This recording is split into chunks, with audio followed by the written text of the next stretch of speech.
Well, good morning. It's an honor and a privilege to be here and speak to you today, especially for such a noble endeavor. I mean, our children are our future, are they not? And getting a good education, particularly in Catholic schools where they're exposed to the gospel, it's just fantastic. So I salute the work you do, and all you donors, I salute you as well. And my father's story could not be told in a single film. It couldn't even be told in two films, and I'm going to try to give it to you in just a few minutes, so bear with me. And so I brought along a few pictures here. Okay, this is my dad at age 14. Now, there's been plenty of pictures of my father spread all over the internet, and this one has never been seen before. He actually held this in his closet his entire life. And when I found it after he died, there was a little note on it to himself that said, "At the height of my errant ways." He was a tremendous juvenile delinquent. He started smoking at age 5, and there wasn't a pie cooling on a kitchen window anywhere in the city of Torrance that was safe. He stole everything that wasn't nailed down. And he was a very defiant individual. So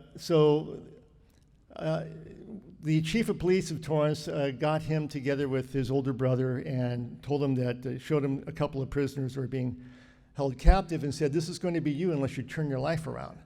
And so they thought, well, let's get him into sports. And the chief said, well, let me suggest track and field, because we've been chasing him all over town for years and can't catch him. So he went to Torrance High School, and where he set the national record for the mile for the high schools. It was like 4 minutes and 23 seconds. That record was held for 19 years. So he channeled that defiance into that. You can still see the defiant look on his face. And then a couple years later, the 1936 Olympics were coming up, and this is a picture of him. This is the second time he's run the 5,000 meter, and he's tying the world record holder right there, a guy named Don Lash, to make it onto the Olympic team. And well, he actually did. He got there. And so off to Berlin he went, where he was the youngest guy on the team. So they decided that he needed to be looked after, so they assigned him that task to a guy named Jesse Owens. So Jesse Owens and Mac Robinson, who's the brother of Jackie Robinson, and my father were roommates, and they were supposed to keep an eye on him. So off they were, and there he is in his Olympic running outfit. And there's the stadium, and if you look hard, you can see all the people saluting. Which seemed to be all the rage in Berlin in 1936. And of course, while he's there, he's introduced to new cops. And so he didn't get into a lot of trouble just as of yet, but what did happen is that after he ran his final heat in the 5,000 meters, he decided to go on a little sightseeing tour, and he found his way to the Reich Chancellery building, where he'd just seen Herr Hitler go inside, and he decided that this was a souvenir that he really wanted. So he timed it right. There was these two guards walking back and forth in front of the building, and he looked up there, and there's all these Nazi flags hanging up there. So he thought he timed it correctly. He ran up, shimmy up the side of the building, ripped a swastika off the side of the building, and took off. And of course the guards caught him, and they took a shot over his head to make him stop running. And so they asked him why he had taken the flag, and they were very concerned of their public image. And he, of course, said, well, I just wanted a souvenir of the fantastic time I had in this wonderful country. So they actually let him keep the flag. And so, he was almost the first American casualty from the Nazis. But instead, and in Torrance, California, we have there's an airport there named Zamperini Field, oddly enough. And in the pilot's lounge, we have a display, and that flag with some other memorabilia he has is on display there. Anytime you want to go up there and you can take a look, as well as the Torrance Historical Society, which curates all of his collection of memorabilia. So now, this is him in a race in 1938 where all these other athletes were charged with boxing him in against the inside of the track, so he could not win the race. And they were cleating him and elbowing him. It was quite a violent ordeal. But he finally broke out of that trap and sprinted the last quarter mile of the race and set the national collegiate record for the mile and held that for 15 years. That was 4 minutes and 8 seconds. He was almost the first man to break the 4-minute mile. And this is what he looked like after the race. And you could see all the bandages on his legs where, back in those days, track shoes had 1-inch metal spikes in them. And so when they were cleating him, it really hurt. And one of them went through the little toe on one of his feet. But he was such a defiant person that he just used that energy to outrun these guys and set that record. Now, he could have broken the 4-minute mile, but what happened instead was we had World War II. And so he signed up for the Army Air Corps, and he was off to Hawaii where he was stationed, and he was a bombardier in a B-24 bomber. And this was his airplane, Superman. And if you've ever seen nose art from World War II, this is a pretty tame nose art. Superman was his plane. One of his missions, Superman was responsible for that big cloud of destruction on this island. And after that bombing raid, the 3 Japanese Zeros attacked the plane, and that they suffered about 600 bullet holes, cannon shot, and shrapnel. 600 holes in the airplane. And these things are made out of like sheet metal. And so they had to fly 8 hours back to base, and when they landed, the plane was a total wreck. And so he then got an order to go out and search for a downed B-25, and since they had no airplane, they gave him another airplane, and this one was called the Green Hornet. And this was what they called a musher. It didn't fly right, and they actually used it for spare parts for other planes.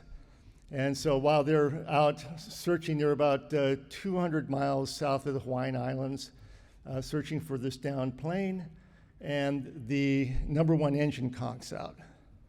And so what the pilot's supposed to do is feather that engine, which means you turn the blades this way so they don't resist the air.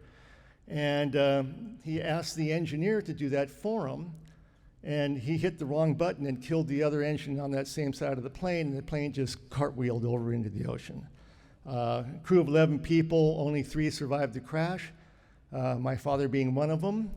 And when the plane crashed, the tail broke off, and all the cabling that controlled the tail from the flight deck encircled him. He was trapped in the plane and couldn't free himself. And now the plane is sinking. And he's struggling, he can't get free. And he's finally, the water's coming up, and he just holds his breath, and he's stuck. And eventually he passed out as the plane was sinking lower and lower and lower. And the next thing he realizes is that he's floating. And he thinks, well, this must be the afterlife. He has this feeling of going upward. And so he has no idea how he got freed. But what happened is his college ring caught on a part of the airplane, and actually the buoyancy of his body versus the plane sinking, it caused the ring to cut into his finger all the way down to the bone. That woke him up, and he made it to the surface. Without going into too much detail, he spent the next 47 days adrift in a 2-man rubber life raft with 2 other guys. The pilot and the tail gunner. The life raft was ill-provisioned. It only had 6 chocolate bars and 5 pints of water. And that's all they had for supplies, and then they were on their own having to try to catch what they could to eat on the ocean. And that menu in totality was 3 albatross and 2 shark. They got tired of the sharks chasing them and trying to eat them, so they actually lured a shark close to the raft, pulled it in, killed it with their bare hands. They had a little pair of pliers with a screwdriver end on it, and they stuck it through the eyeball into its head and killed it. And they were told that what they could eat raw was the shark's liver, and it's about this big. So this was good protein for these 3 men. So they had that meal twice. What was really amazing is that there was one point where they were completely out of water. Now this was equatorial Pacific. It's hot, and so you're perspiring constantly. So they have no water for 7 days. Now, a doctor will tell you that no water in 5 days and you begin to die. So at 7 days, he knew they were dying. And he was not a religious man, but he prayed. He said, Lord, if you get me home from this alive, I will seek you and serve you my entire life. And no sooner did he say that prayer that they see a cloud on the horizon, and the cloud's coming towards them, and they're paddling towards the cloud. And all of a sudden, the sky opens up, and it's raining. And so they have those empty tins. They're trying to fill them up. They're just tilting their heads back and drinking this heavenly water. And 2 more times they were out of water. 2 more times he prayed, and 2 more times the rains came. Now that's, to me, is a miracle. How many of you believe in miracles? You're all good Catholics here, right? Okay, well, there were some real miracles that happened in his life. One was surviving the crash.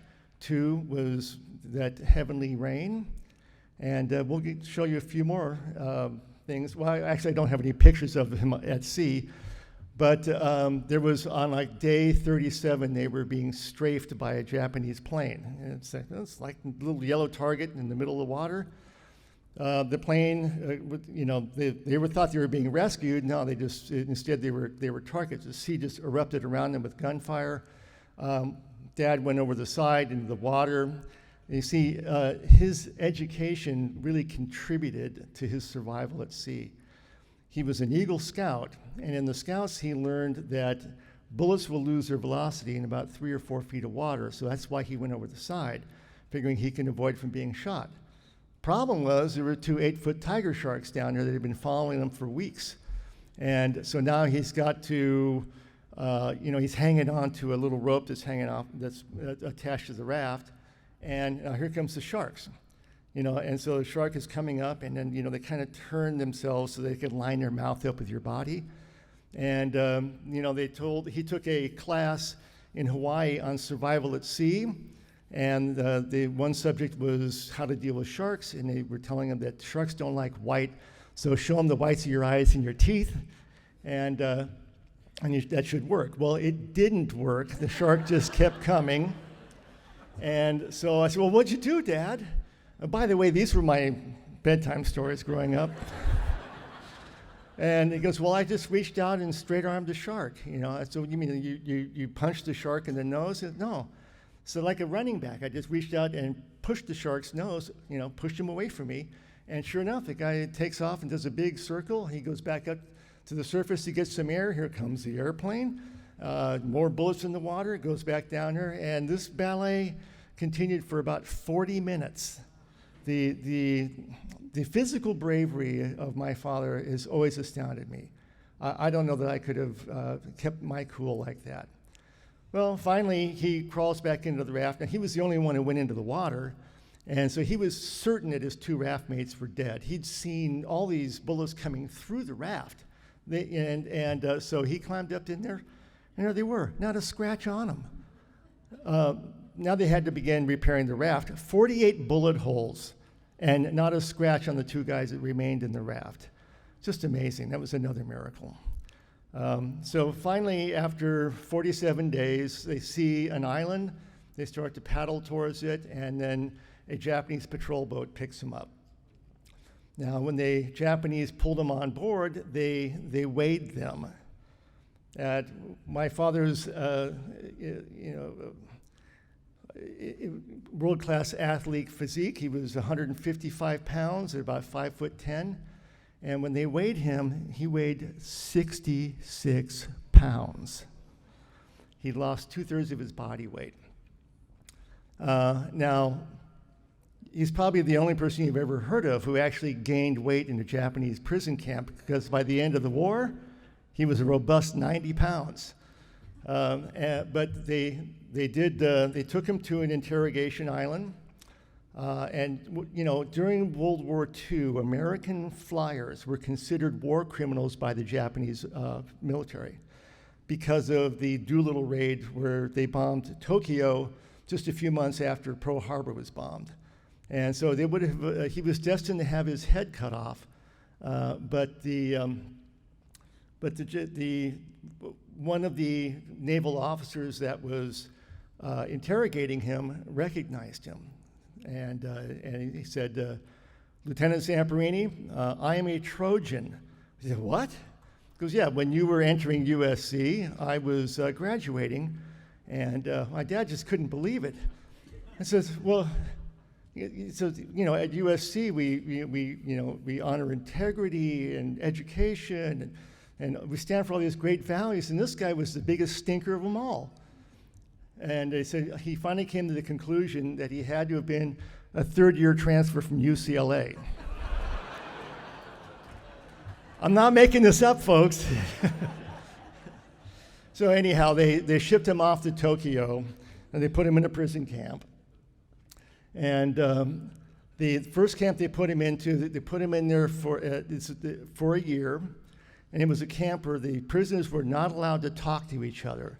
So a year of silence, and if you spoke, you were beaten. So after a year and a month, the War Department actually issued this is where he met this man. His name is Sergeant Mutahiro Watanabe. The prisoners called him the Bird. Now, there were more descriptive names they could have used for him, but he spoke English. So they just called him the Bird because of his bird-like gaze. It was his job.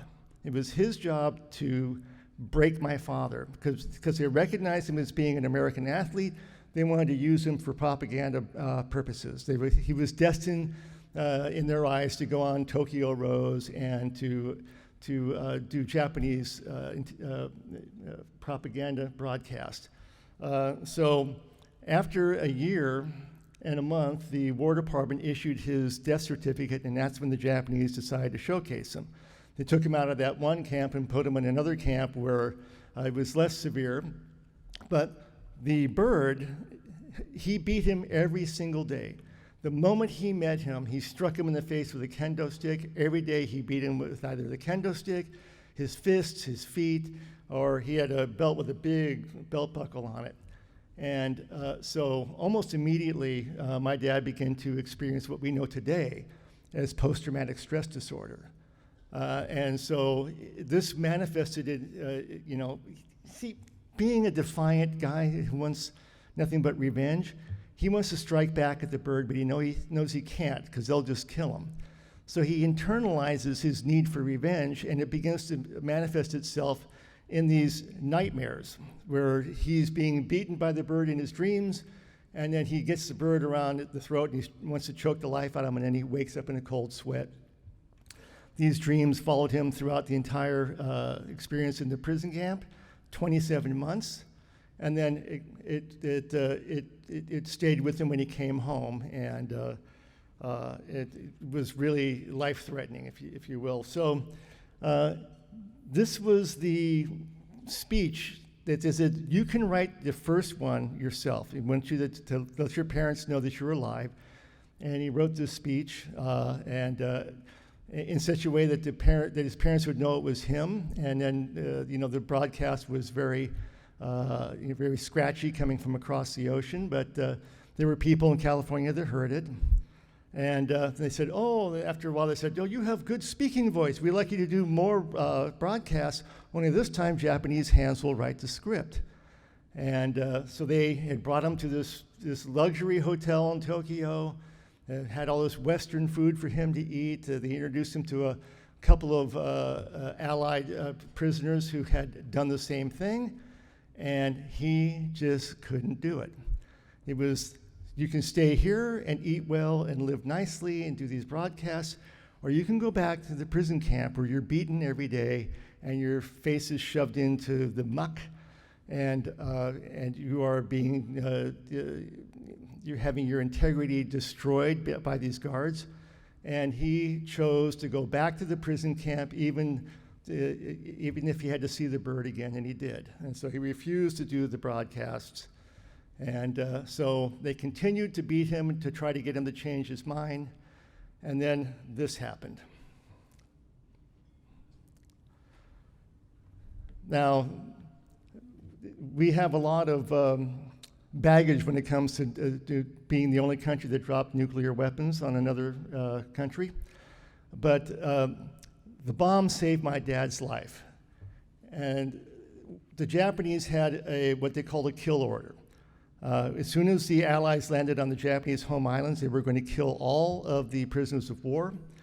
And they had a date for that, as it would be about right around August 25th, 1945, and then the bomb was dropped instead. The guards didn't know what to do because they had not received orders to go ahead with the execution. And then a few days later, another bomb was dropped, and then finally the Japanese capitulated. And so that saved my father's life. Without that, I wouldn't be here today. So in a way, I'm a little bit of nuclear fallout. So he comes back home, and this is them. This is in Manila, and these are the prisoners getting on a transport plane. They're going to fly to Hawaii and eventually back to the United States, where he's like someone coming back from the dead. He was presumed dead, and here was this famous athlete coming back alive, and it was good times for Louis. He was back home. Here he is with my grandparents hugging him, with my aunts and uncles looking on. Life was good. Now, this is where the first film, Unbroken, ended. And as you'll see, there's much more to the story than that, which is why we made a second film. So it was life in the fast lane for Louis. And he had the key to the city. Every city he went to, he had the key to that city. The Hollywood studios gave him carte blanche. He can come to all their parties and film sets and so on and so forth. And here he is with, this is Maureen O'Hara giving him a look that she never gave John Wayne. This is a real hero, okay? But he still had those nightmares, and he began to self-medicate with alcohol. And he became very irritable. He got into fights. I mean, if you cut him off on the road, he'd pull you out of your car and beat the tar out of you. He was that vengeful and still a very defiant person. And so he got married, and he married his dream girl, my mom. But that didn't change his life either. He kept going down, down, down. He lost every investment he made. Finally, my mom had threatened to divorce him and said, I just, my sister had just been born. She said, I just can't take this anymore, Louis, because life with you it's a complete bummer. Coming home drunk every night, forgetting where he put the car, coming home with brand new shoes worn out from scuffling across town to get home. And so then a neighbor in the apartment house they were living in had invited them to come to a revival tent meeting in downtown Los Angeles. There was some new preacher that was making the rounds, and so he refused to go. My mom went, and then she came home, and she had said, well, you know what, Louis, good news. I'm not going to divorce you because of the newfound love I have and joy in my heart. But you have to come back and hear this man preach. And he says, no, I don't want to go any place like that. But she convinced him. He said, well, look, here's the deal. When I get offended, when he's telling us that we're all sinners, I get offended, we're leaving. She said, fine. So she took him down to this tent meeting. It was the corner of 7th and Hill in downtown Los Angeles. And he heard this guy named Billy Graham. Now, of course, Mom kind of fibbed to him. She said, oh, well, he talks about science. My dad likes science. And so, sure enough, they go in there, gets to that point where he's talking about we are all sinners and come short of the glory of God, and Dad storms out and grabs her by the hand, takes her home, says, don't ever take me to a place like that again. But she says, Louis, I just want to remind you that because of the love I have in my heart through our Lord and Savior Jesus Christ, I am not going to divorce you. So she talked him into going back a second time. And sure enough, he was offended the second time. And as he was walking out, he heard Reverend Graham saying something to the effect that when you get to the end of your rope and you have no place else to turn, that's when people turn to God to save them from whatever situation they are in. And so suddenly he remembered that prayer he had on the life raft. Lord, if you get me home alive, I'll seek you and serve you my entire life. And he felt really terrible because God took care of his part of the bargain, but Louis Zamperini did not. And he didn't know how he did it. He just found himself down by the side of the stage where they had local church members there to help people come to faith. And he told me, he said when he got up off his knees after saying the sinner's prayer, that he knew he was done fighting, he knew he was done drinking, and he knew he'd forgiven his guards, including the bird. And he felt like a great weight was lifted off his shoulders. Now, he went home that night. It was the first night in 5 years he didn't have that recurring dream, and he never had again the rest of his life. And he lived to be 97 and a half years old. His PTSD was gone in an instant. And people will say, well, that's impossible. How could that happen? Well, he says, yes, your life can change in a minute, in just a fleeting moment. After all, didn't your life change, gentlemen, the moment you said, I do? But people ask, well, if I come to faith, will that cure my PTSD? Well, no, not necessarily. It doesn't work that way for everybody. But it worked for my father in that way. So God performed a miracle in his life for the rest of us to be a witness of the power of God in a man's life. And so what he did next was astounding. He went back to Japan. Now, up until this moment, all he wanted to do was go back there, find the bird, and do him in, because he had such hatred for the man. He hated him to the point of an obsession. And later on, my dad would tell me, he says, the problem with hatred is it's like drinking poison and expecting the other guy to die, because the bird doesn't know that Louis hates his guts. The bird is on the other side of the world, and actually he was hiding out in the mountains of Nagano, Japan, for 7 years because he was number 23 war criminal on MacArthur's list of war criminals in Japan. But he went back to Japan and forgave his captors. Oh, there he is with young Billy Graham. So he went back to a place called Sagamo Prison. All of his prison guards were now themselves prisoners because they were all considered war criminals. And he had a chance to forgive them face to face. And there he is speaking to them. And so it's like, well, what does it mean to forgive someone like this? I mean, they dehumanized you. They beat the tar out of you. They robbed you of your dignity. And how could you forgive them? And my dad would tell you, said that he had to love the bird with the same love that God had for him when he sent Jesus to the cross to die for our sins. And that's that impossible love. That's a love of the will. That's the Greeks call it the agape love. And so that's what it took.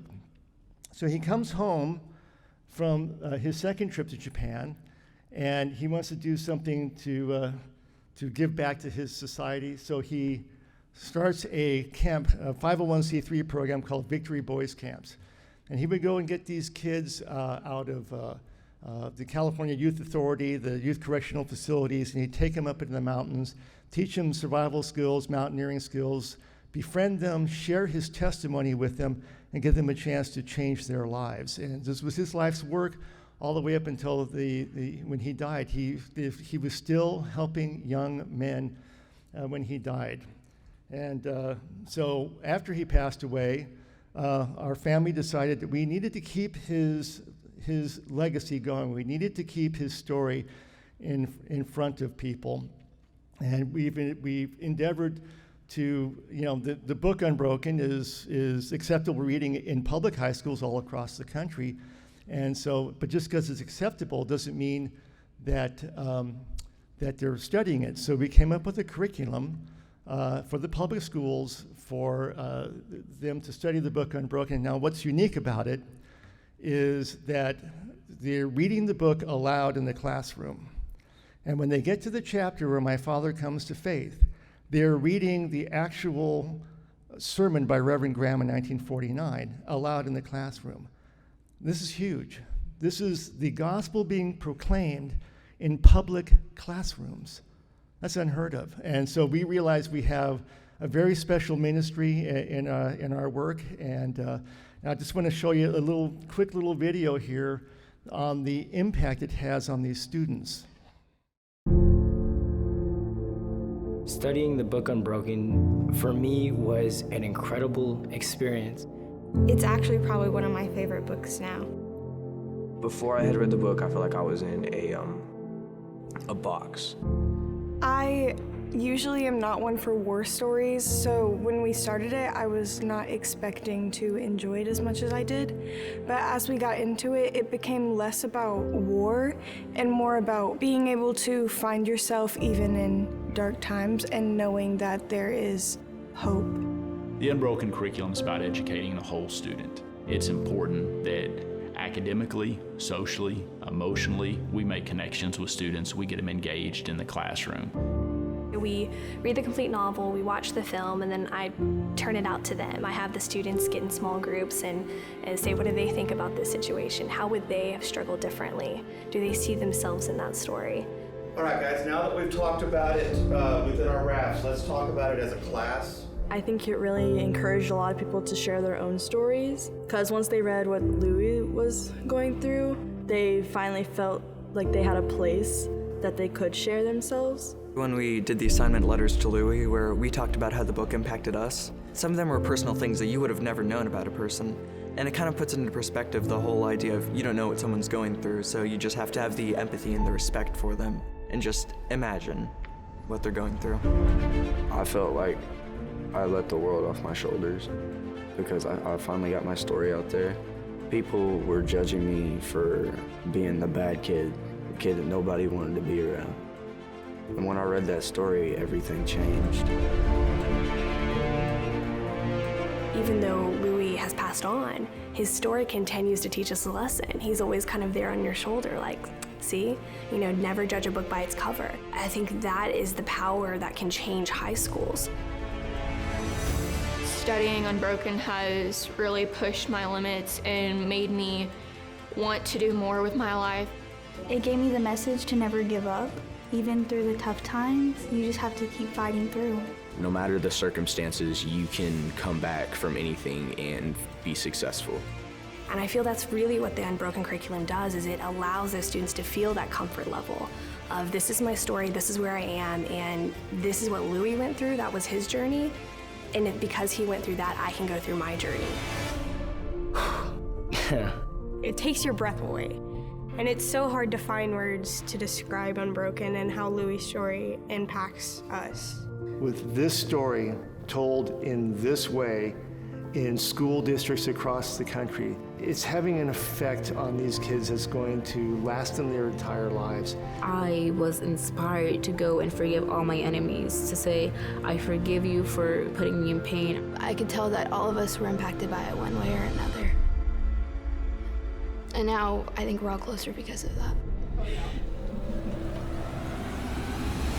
We think when we want to engage kids that we need to, buy the next best thing, the next piece of technology that's going to reach kids. And we put a book in their hand and we let them talk. When you combine the book with the roundtable discussions, they found themselves in the book, so it became much easier for them to talk to each other. Like, it was just kind of like an open environment. Like, you could say something and somebody might agree with this, somebody might disagree, but if they disagree about it, they will make a valid point. Witnessing some of the discussions that they get to have about overcoming their own struggles in their life, having hope, they have an understanding that they are not alone, that they are not the only people who have struggles. Those are some pretty awesome lessons that they're learning. They're developing a passion in the classroom. And this is a curriculum that has come into our school district. It's just caught on fire. We have teachers coming up and saying, what are you doing differently that I'm not doing? Because kids are excited about learning. So how can I take what you're doing and apply it to my subject, to English, to math, to social studies? And I think it's a really cool way to learn world geography. It's not just learning from a textbook. You actually get to involve yourself in and put yourself in his shoes and follow his journey, and I think that's really cool. Of course I'm gonna go through things, and of course I'm gonna have my battles, but I have this person to almost lean on to show me that I have somewhere I can go, and I know that if I keep my head up, it just might bring me to the other side.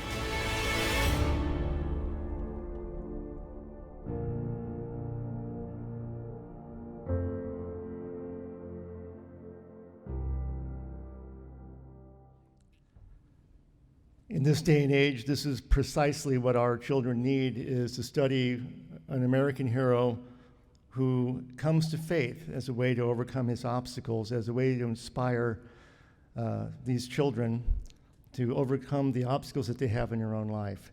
And so this is my father's life work. We continue to do it. And before I say thank you very much, I just want to leave you with this.